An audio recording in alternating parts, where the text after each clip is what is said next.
Hey everyone, in this quicktech how-to video, I'm going to show you how to use disk cleanup to quickly clear temporary file cache and more on your Windows 10 PC. To get started, click on the Windows search bar at the bottom and type disk cleanup. When Windows finds it, hit enter.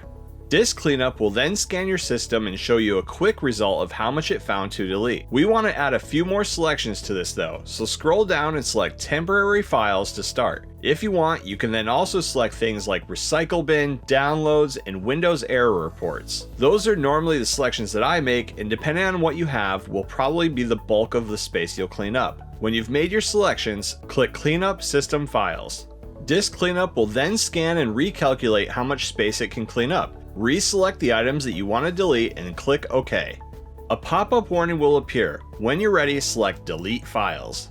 When it's done, it'll close and you can go back to using your computer. And that's how you can quickly and easily clear Windows 10 cache and clean up some disk space using disk cleanup. Thanks for watching. Please like and subscribe and stay tuned for more quick tech how-to videos.